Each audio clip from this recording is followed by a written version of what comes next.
thing. There's something I want to get here. This is my first life. I'm really, I'm really finding it interesting. Anyways, there's something I really want us to discuss about today. Because in this life, we learn from other people's experiences. You might be today and you say, well, it doesn't concern me. It's not my business. Everything is okay with me. You don't know tomorrow. Tomorrow, usually, we used to say is pregnant. We don't know what is going to bring forth. We don't pray for bad. Every one of us wants good things. But we don't know what tomorrow will bring. I usually say that life experience, you can't dodge it. As a human, we can't dodge life experience. And you need strength to carry on when this experience hits you. Because as our faces are different, so we'll face different kind of experience in this life.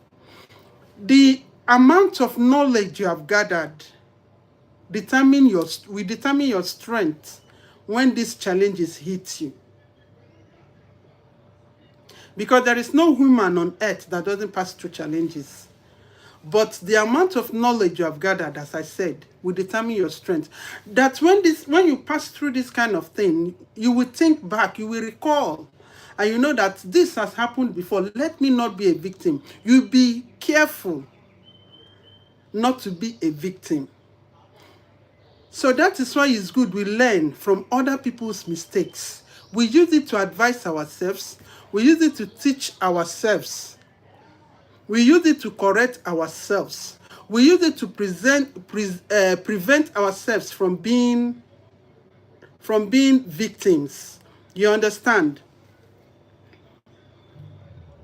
So this is actually a story about, it happened some years ago. On this life, we'll be discussing different kind of things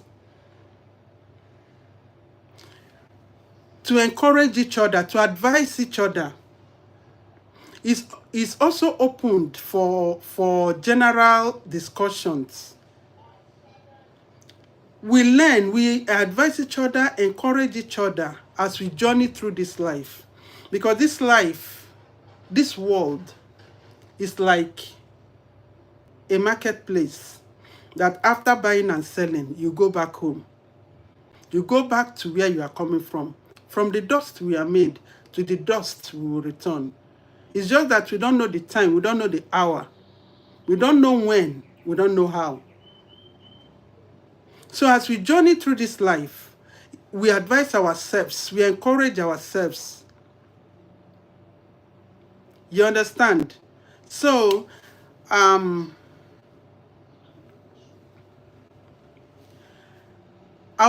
be talking about this guy, Mr. Hassan Adeyemo. Mr. Hassan Adeyemo is a Nigerian soldier. He's a Nigerian soldier who ended up buying his wife. We will not use the real word, for some purpose, because YouTube doesn't really encourage. I learned that YouTube doesn't encourage some kind of words. So we'll be using buy, because most of us here, we understand, and sometimes I will spell it. So when I spell it, you know what I'm talking about. So he ended up RIPing his wife. You know that in US, they are licensed to gun. So he ended up, and they like using gun a lot. So he ended up using gun in RIPing his wife. He was a soldier. And this soldier, they are used to this kind of thing, fighting war and all these things. So all this kind of thing, for them, I feel, for a soldier, it's like a doctor treating injury. They are not afraid of or feel somehow about this blood. You understand? Like somebody like me now, I see something that just to take ordinary injection, I'm doing like this. I have to strong my mind. With all these doctors, nurses, they are used to it. So I feel like these soldiers, they're also used to this kind of thing. So that is it. So this man, Mr. Hassan Adeyemo, ended up RIPing his wife. And when he finished, he called the police and reported himself to them and said he has RIP'd the beach. He actually used the word beach on the wife. So I was saying, why will this man do such a thing? In his story, he is, because it's not late, he's still alive. He is from Oyo State. And he was born in 1998. According to the story, he was born in 1998, and he was 21 years when he married his wife. He was 19 years. He was 21 years when he married his wife of 18 years old then. So they got married, and God blessed them with 5 children in Nigeria. So according to his story, he loved his wife. Yes, Janet, you're welcome. I can see Janet pinned too. Thank you very much for joining me. God bless you. So, when they got married, God blessed them with 5 children. And you know how Nigerian thing is, everybody wants to move abroad because of the hardship in the country. Everybody wants to travel abroad. People want a better life for their family. So Mr. Hassan ended up relocating his family to the US. According to him, when they were in Nigeria, he was the breadwinner of the family. He's the one that does everything for his family. When someone is a breadwinner, he catered for the wife and the kids. So it happened that he decided to relocate them abroad. And when he relocated them abroad, he was still the one sending them money over there to be taking care of themselves, because the wife was not working as at then. So it happened that as time goes by, the wife was how do they call this thing? Was a hairstylist. She was a hairstylist in Nigeria before she relocated to the US. So she was a hairstylist. She decided to use that occupation to start working in the US. So she started making hair for people. This thing now, when you make hair for someone and the person likes it, especially someone that when this person makes your hair, we ladies, when someone makes your hair like this, you don't feel pain and makes your hair perfect. That kind of person, you will always want to go to make hair there. You will even advertise that person to your friends. You understand? So it happened that this lady knows how to make hair very, very well. She knows how to make hair very well. So she started making hair, and people liked her handwork. They started advertising her. It's just like the woman that Jesus told about herself at the well, and she went about broadcasting Jesus to everybody, calling them, come and see Jesus. So come and see someone who told me about my life story. Something like that. So people started advertising this lady. According to the story, the husband's story, that was how the woman became very popular, and she started making lots of money. So in 2000, I told you it's a long story. So far back 2017, Mr. Hassan, he was still in Nigeria, So Mr. Hassan decided to to go and visit his family. You know, it's not easy when you are somewhere else, your family is somewhere else. It's not really easy. It's not easy. So he decided to go and visit his family, to go, not visit, to relocate to meet his family. So he quit his job. He was a soldier, remember? He quit his job and he went to the US to stay with his family. I know this US thing, this abroad thing, not just US. When you relocate to a place, even if it's not abroad, even if you are from Africa, you still relocated to another state, in another country rather, in Africa, you will start afresh. Even if you relocate to a state in your own country, you will still start afresh. So it happened like that, that he had to start afresh. That was, and the wife was making real money. You know, she was in money according to him. And she started earning, getting money. You know, she's self-employed. She had a lot of customers. And the man said she bought a house. And, you know, she was doing pretty well. And her son, who was once doing well in his country, had to start life afresh. And he started Uber. He started this Uber work. I know now you cannot compare Uber work to, you can't compare Uber work to someone who is in business doing very well. Even monthly salary, you can't compare it. You know, so he was not doing well because he's still trying to stand his ground. And he was not earning much to start contributing. And after some time, according to him, he started contributing. He had to work morning till night so that he will be able to have money, to be able to contribute. You know, as a man, he will not feel that relaxed, especially when he was once the breadwinner, and now he's no longer the breadwinner of his family. You understand? He's no longer the breadwinner of his family, so he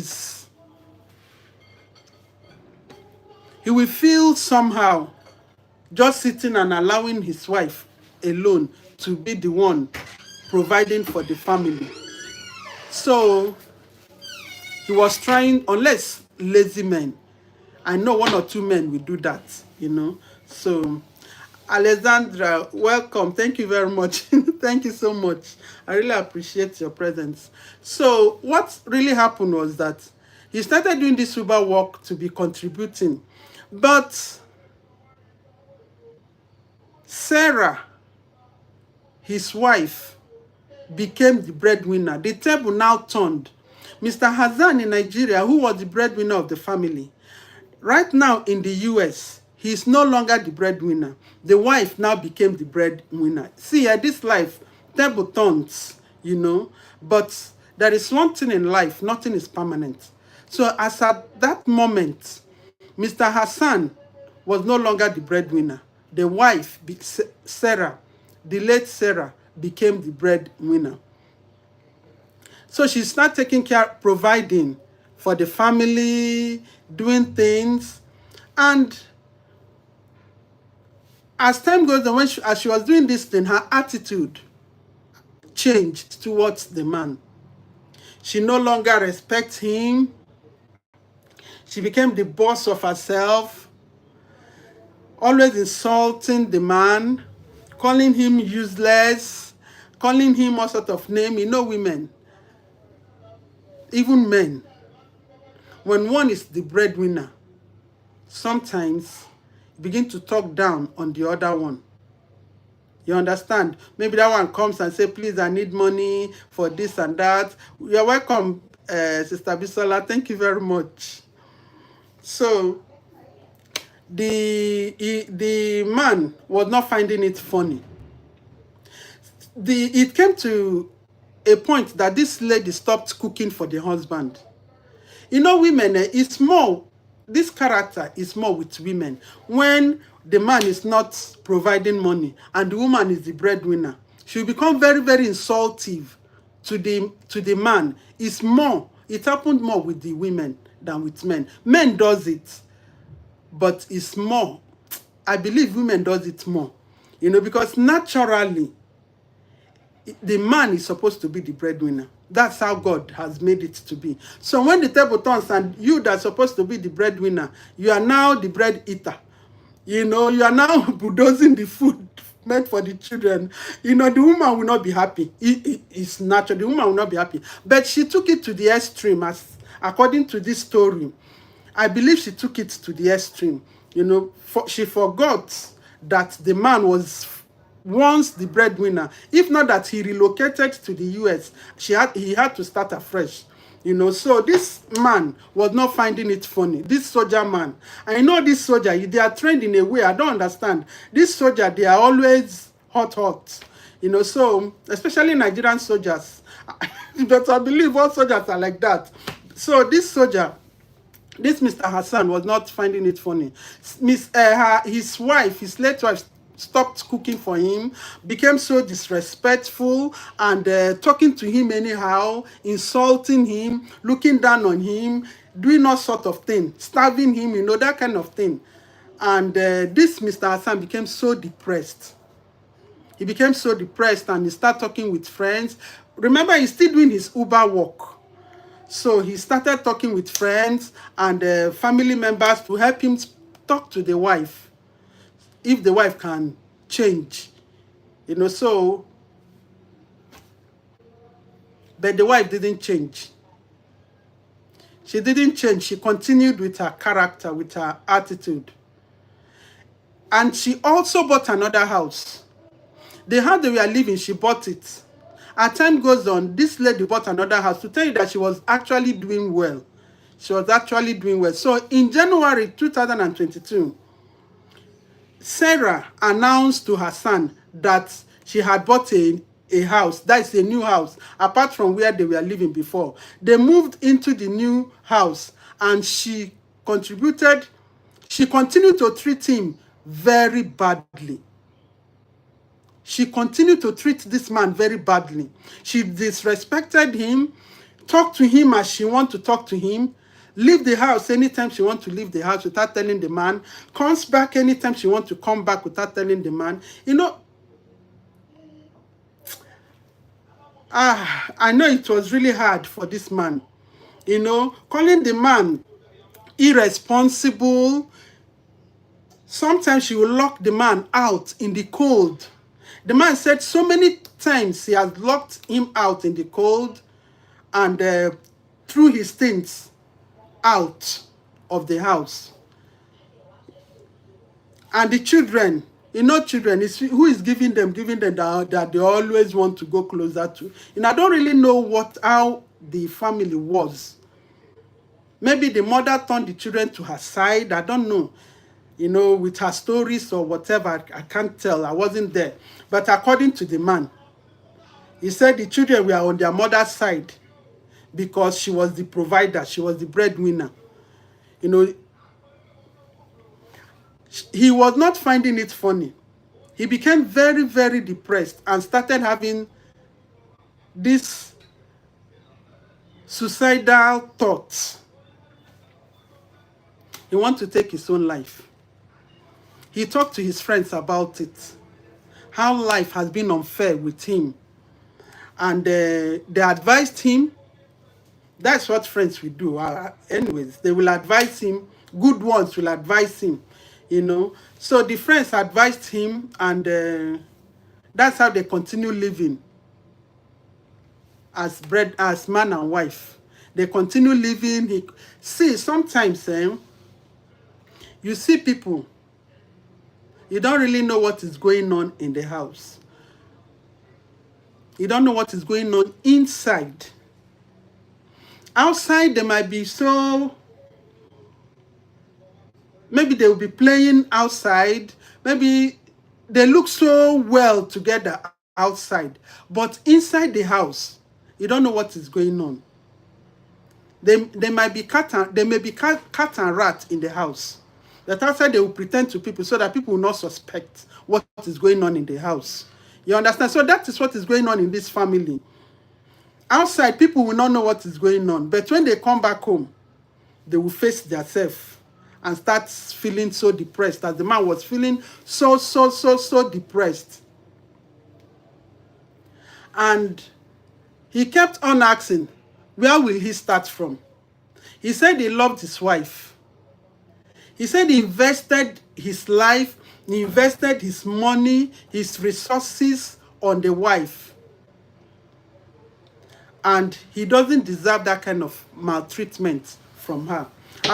For those who didn't join me from the beginning, I was talking about this man, Mr. Hassan, that ended up ROIPing his wife in the US, a Nigerian soldier who ended up ROIPing his wife in the US. He was doing well in Nigeria as a soldier. He was the breadwinner of the family. He took care of the home because he wanted a better life for him and his family, for his family. Him and his wife, they came to this agreement that they have to relocate to the US. So he sent the wife to the US and the kids. They were blessed with 5 kids, according to him.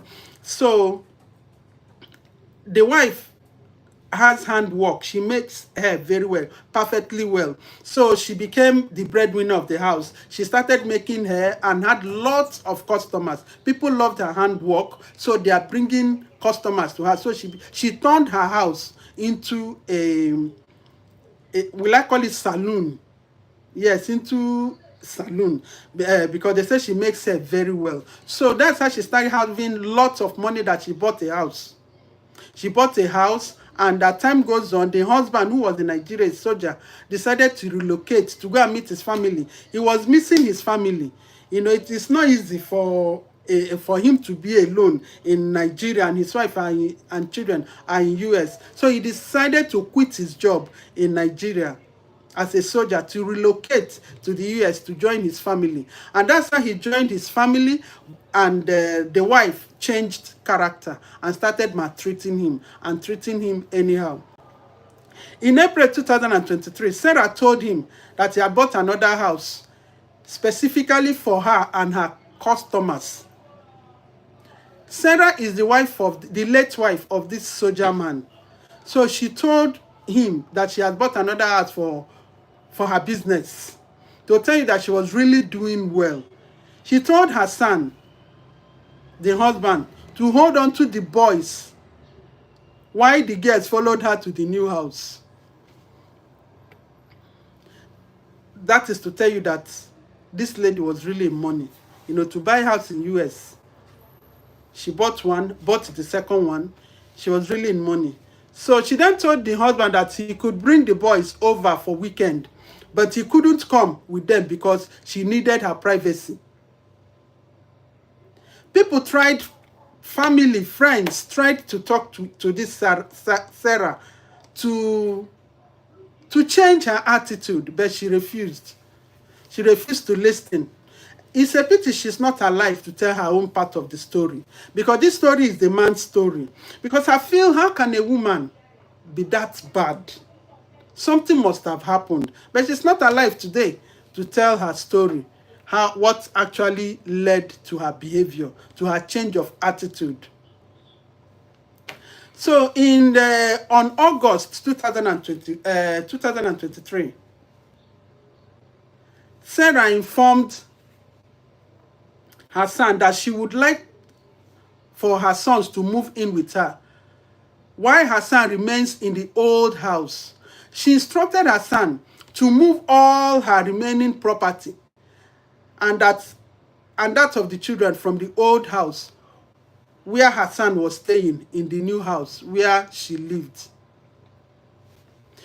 She then told her son that whenever he wished to see the children, he should let her know so she can arrange for the visit. So what actually happened here, I'm reading from here, though I know I want to get some of the story, because I've actually talked about this story on in one of my videos. So what happened was that, not to waste much of our time, one day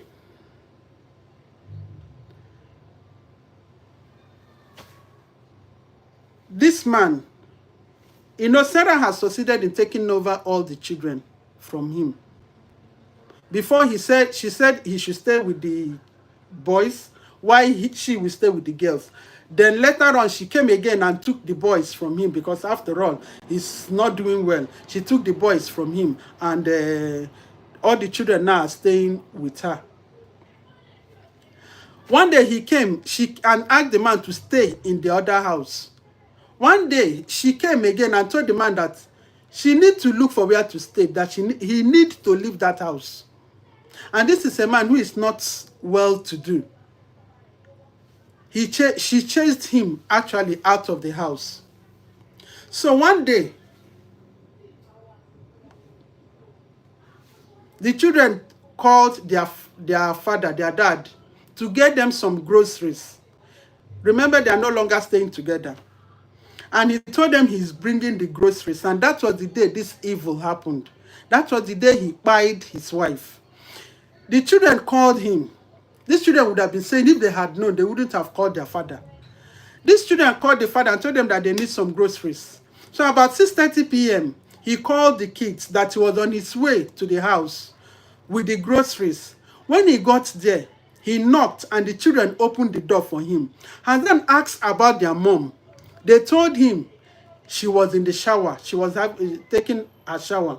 He entered and went to the bathroom, brought out his gun and spied the woman.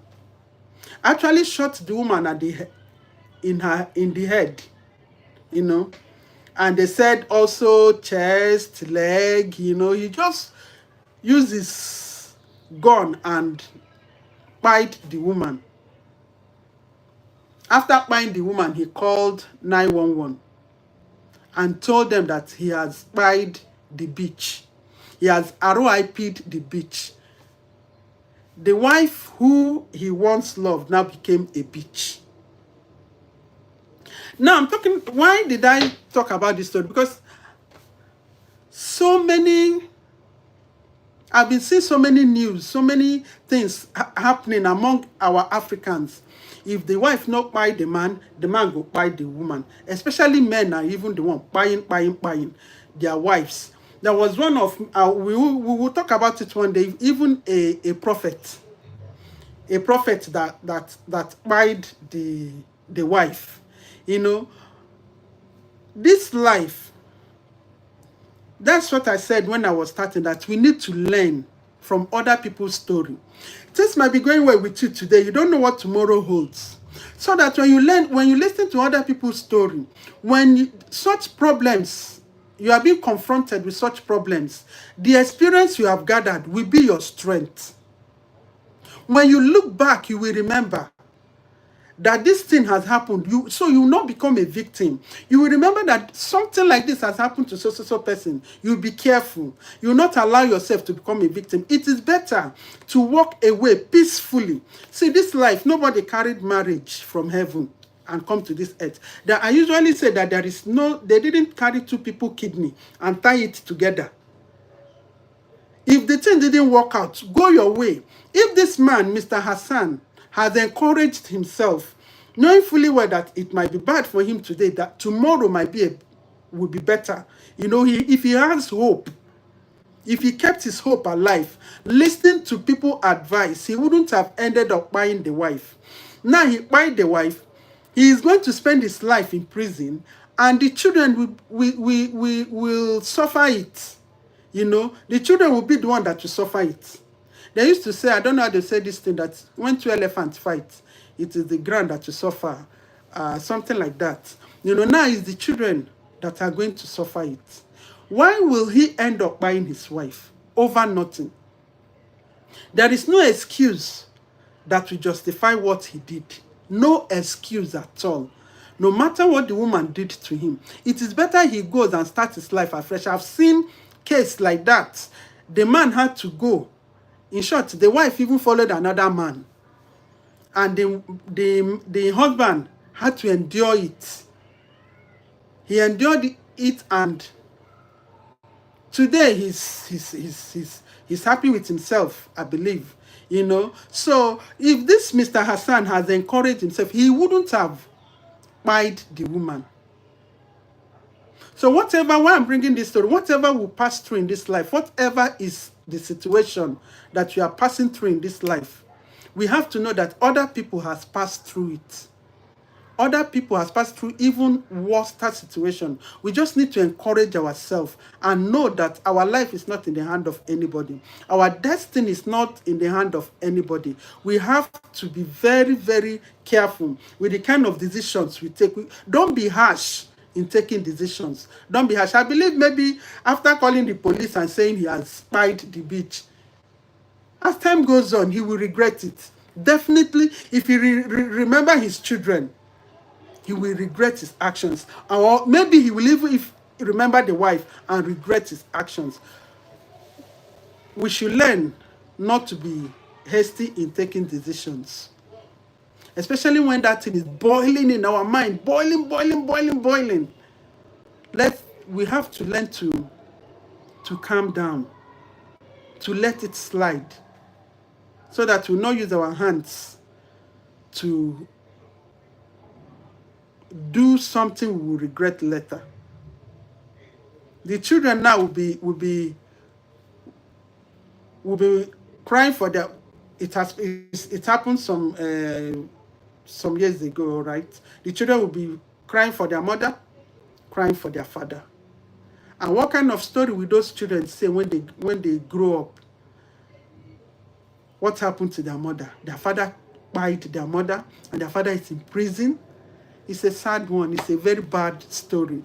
You know, if you don't think of yourself in taking decisions, think about others, especially those who has children, or you don't have a child, maybe, but you have friends, you have family members, you have parents. You know, okay, if you don't want to think about anybody, think about yourself. Love yourself. You know, don't use your hand to bring destruction to yourself. When that devil that is pushing you, that spirit is pushing you, do it, do it, do it. Resist it. The Bible said we should resist the devil and he will flee from us. Yeah, on this live chat, this is my first live chat too. This is my first live chat. I'm just trying it. Next time I'm going to learn it very well so that people will come live and say their mind. You know, it's a discussion forum. All right, other people, you people will also say what you want to say. You contribute, you know, because we learn from each other. We learn from each other. So I really appreciate you all. I'll go and learn this life very well. When I come out next time, it will be better than this. I really appreciate all of you that join me. I really, really, really, really appreciate all of you. I appreciate all of you. God richly bless you. As you join me today, you answer to the call, just a brief information, and you are here. When you need help, God will also send people your way. Anytime you call for help, God Almighty will certainly send people your way to help you. Thank you so much. I really appreciate you all. So if you want to say anything, next time when we come live, by then I'll become a pro, a professional. Yes. So you will also contribute. So that is it. Have a very, very, very, very, very, very, very nice evening and a lovely week ahead. God bless you all. Thank you and bye.